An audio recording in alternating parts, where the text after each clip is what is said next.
Welcome to hello நம்ம குடும்பம். இன்னைக்கு நான் தஞ்சாவூர் நாட்டுக்கோழி கிரேவி எப்படி செய்கிறதுன்னு சொல்லி கொடுக்க போகிறேன். அதுக்கு தேவையான பொருட்கள் பார்த்தீங்கன்னா எண்ணெய், பட்டை, கிராம்பு, பெருஞ்சீரகம், அப்புறம் தாளிக்கிறதுக்கு இது, அப்புறம் வெங்காயம், கொஞ்சம் பச்சை மிளகாய், தக்காளி பழம். வெங்காயம் ஒரு பெரிய வெங்காயத்தில் ஒரு 2, தக்காளி பழம் 2 பெரிய தக்காளி பழம், அப்புறம் மிளகாய் பொடி, தனியா பொடி, மஞ்சள் பொடி, உப்பு, சீரகத்தூளும் வச்சுருக்கேன். அண்ட் தென் அந்த கொத்தமல்லி, புதினா, இலைங்க. இப்போ நாம் ஸ்டார்ட் பண்ணிடுவோம். ஃபஸ்ட்டு இந்த மாதிரி கரண்டியில் எண்ணெயை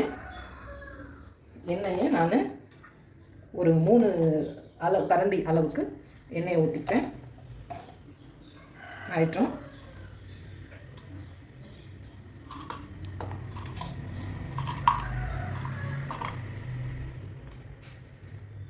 அப்புறம் பட்டை, கிராம்பு, பெருஞ்சீரகம் இந்த 3 எடுத்துருக்கேன். எண்ணெய் இப்போ காஞ்சிச்சு. இதை போட்டு தாளிச்சிடலாம். தாளிச்சிட்டு இப்போ வெங்காயத்தை போட்டுடலாம். வெங்காயம், பச்சை மிளகாய் எல்லாத்தையும் போட்டுடலாம். சமைக்கும் போது சேஃப்டியாக சமைங்க. இப்போ இந்த வெங்காயம் நல்லா ஒரு கண்ணாடி பதத்துக்கு வர வரைக்கும் நம்ம நல்லா வதக்கி விடுவோம்.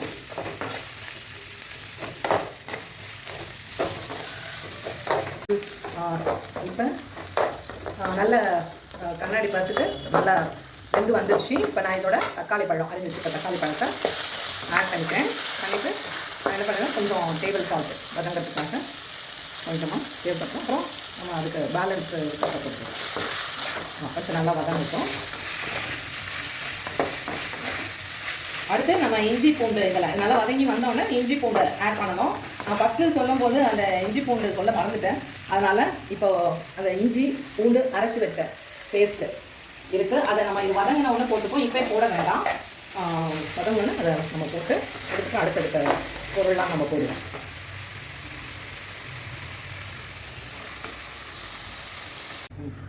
இப்போ தக்காளி பழம், வெங்காயம் எல்லாம் நல்லா வதங்கி வந்துடுச்சு. இப்போ இதோட நான் இஞ்சி பூண்டு பேஸ்ட்டு ஆட் பண்ண போகிறேன். இந்த இஞ்சியும் பூண்டும் ஏற்கனவே நாங்கள் அரைச்சி ரெடியாக வச்சுருக்கோம். ஸோ அதில் வந்து நல்லா ஒரு 2 டீஸ்பூன், ஏன்னா அந்த நாட்டுக்கோழி ஆட்டணும் நல்லா தான் அதில் பிடிச்சி நல்லா இருக்கும். ஸோ இது ஒரு 1/2 கிலோ அளவு இருக்குது. இந்த இதுதான் நாட்டுக்கோழி. எல்லாம் கட் பண்ணி க்ளீன் பண்ணி மஞ்சள்லாம் தடவி ரெடியாக வச்சுருக்கோம். இது 1/2 kg அளவுக்கு இருக்குது. இதில் அதுக்கு தேவையானது தான் நான் இப்போ எல்லாம் ரெடி பண்ணி வச்சுருக்கேன். கொஞ்சம் இஞ்சி போட்டுங்கன்னா அடியில் இந்த பிடிக்காமல் போட்டு கொஞ்சம் தண்ணி ஆட் பண்ணலாம், இல்லைன்னா கரிச்சிடும். கொஞ்சம் அந்த பச்சை ஸ்மெல் போட்டோம், அது வர வதக்கிடலாம்.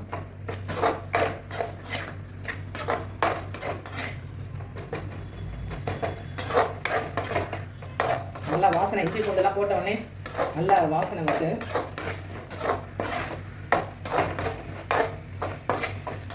இந்த ஸ்டேஜில் கூட நம்ம கொஞ்சம் இந்த புதினா இலை, கொஞ்சம் கொத்தமல்லியை நான் இந்த ஸ்டேஜில் கொஞ்சம் போட்டுக்கிறேன். நல்லா வாசனையாகும்.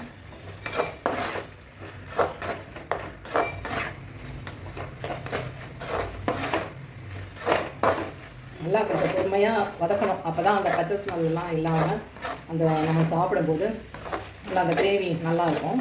வேகமாக நம்ம எடுத்து முடிச்சிட்டோம்னா அது அவ்வளோ டேஸ்ட் இருக்காது, பச்சை ஸ்மெல் வரும். அதனால தான் நான் வந்து கொஞ்சம் டைம் கொடுத்து இதை நல்லா வதக்குறேன்.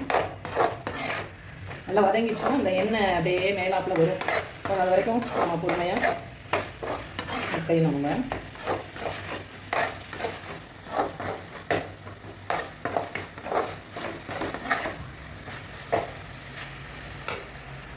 அதனுடைய அந்த எண்ணெய்லாம் குதிச்சு வருது, செட்டில் ஆகணும் அப்படியே மேலே. அதுதான் அது நல்லா வெந்துடுச்சுங்கிறது நமக்கு தெரியும். எப்படி ஒரு பிகினர்ஸாக இருந்துச்சா பேச்சுலர்ஸாக இருந்தால் எப்படி எங்களுக்கு தெரியும் அது குக் ஆகிடுச்சு அப்படின்ட்டு கேட்டிங்கன்னா, அது வந்து அந்த எண்ணெய்லாம் அப்படியே மேலே இதுவாங்க. அதனால் அது வரைக்கும் கொஞ்சம் அதை வதக்கி விட்டே. மஞ்சப்பொடி, சீரகப்பொடி போட்டால் கொஞ்சம் மனமாக இருக்கும். ஆனால் லைட்டாக நான் அதை போட்டுக்கிறேன். கொஞ்சம் தண்ணியை தெளித்து நல்லா திருப்பி விட்டுட்டோம்.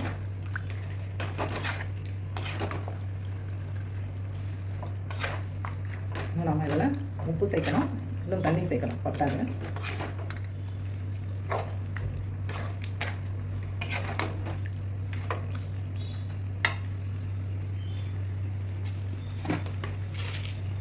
கொஞ்சம் உப்பு போட்டுட்டோம். அதனால் பேலன்ஸுக்கு போட்டுட்டேன்.